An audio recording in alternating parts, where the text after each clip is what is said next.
all our doctors did all the stuff. They actually cleared him, but I just wasn't comfortable. I wanted Mike to get Mike Lewis out to go watch him warm up.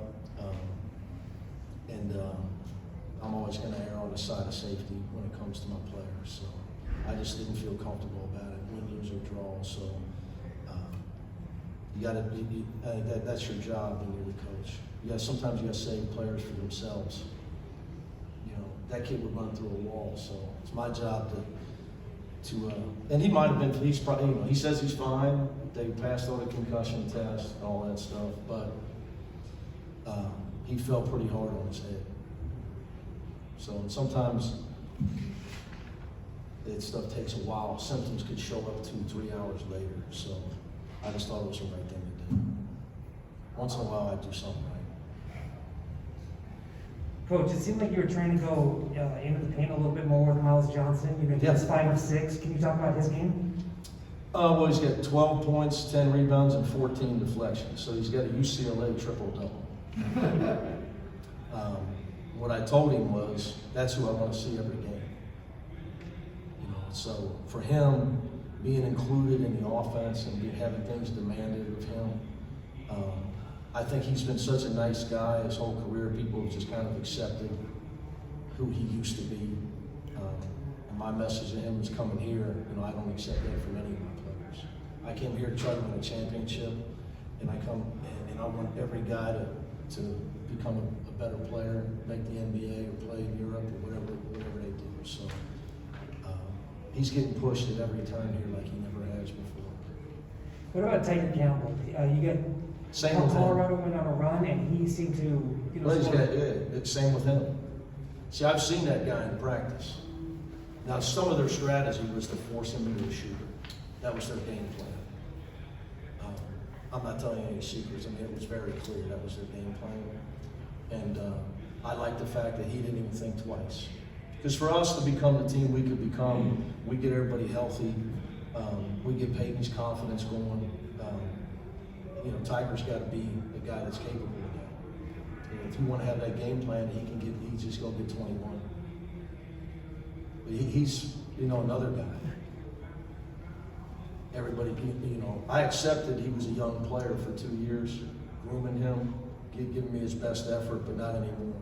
I'm trying to, you know, he's got to try to be one of the best players out there. He's got to take it personally, like what happened in the Gonzaga game, like that matchup. It can't happen. Not for us to be who we want to be. With Miles, has this been a continual challenging him or something? No, like every recently? day. But, you know, Rome wasn't built in a day. So today you saw the culmination of a lot of hard work. You know, Darren Savino should have been a head coach 3 years ago when I left Cincinnati. You know, he should have gotten that job.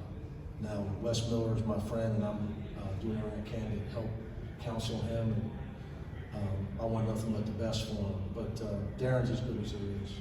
He has no business still being an assistant. He does an unbelievable job developing players. So we're seeing that, you know, a lot of his work with Miles paying off. Was this a continuation of the defensive effort that you started to see against UNLV? Well, in the first half. Yeah. Second half, we got up 38 points. You know, now obviously, hey, they got good players. Colorado's is well coached as a team.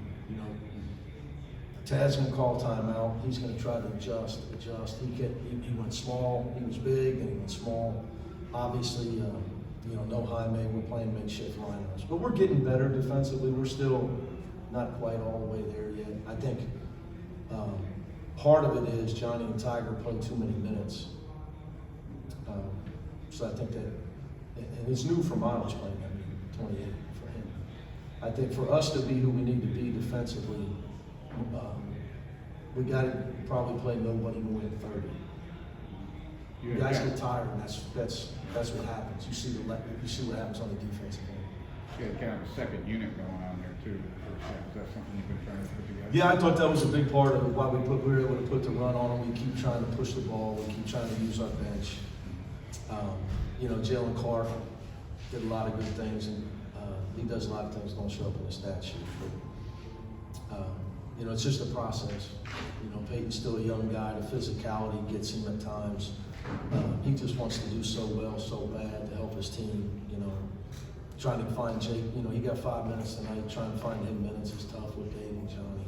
But I do think that going forward, for us to be who we need to be, it's hard to have guys play that many minutes and be really, really good defensively, but that's probably an excuse. I give Colorado credit. They had no quit in them. I thought Tad made some great adjustments.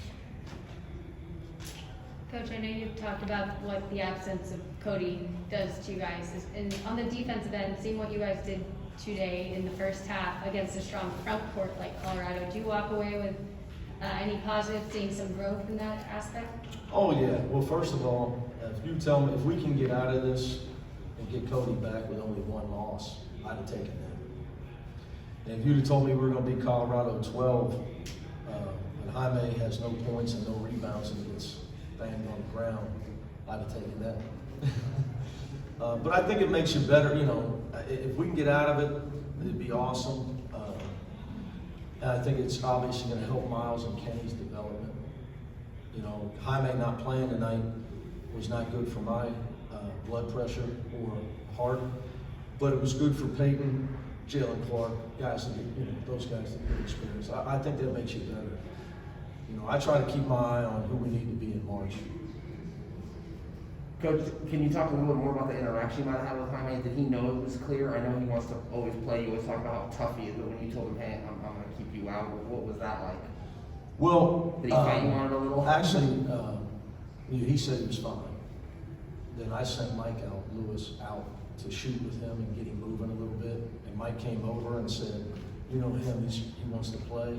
He was, I don't think he looks 100%. That's all I needed to hear. So, because I told Mike, if he don't look right, tell me. So I told TJ Wolf, you know, decide, don't put the starting lineup in until Mike gives me a report on Jaime. Thanks, Coach. I'm not sure if you heard about Washington's COVID situation. That game against Arizona was canceled. Yeah, it's a shame. I mean, it seems to be becoming a problem. I think a lot of NBA guys are dealing with it. You know, it's unfortunate. I mean, we all need to be careful. You know, everybody get their extra shot. Do everything you can.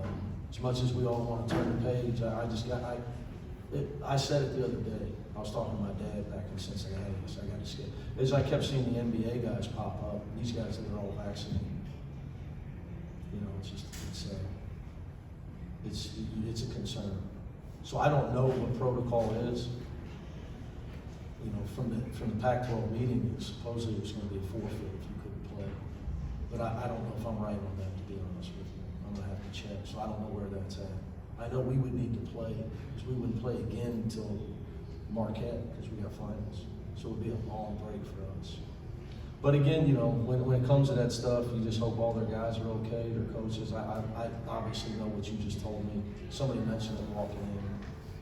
And just hope it doesn't become when it comes to the COVID stuff, pray everybody's okay. I hope it just doesn't become a massive problem, right? For all sports. You know, it's tough. All right, guys, I'll let you get to them.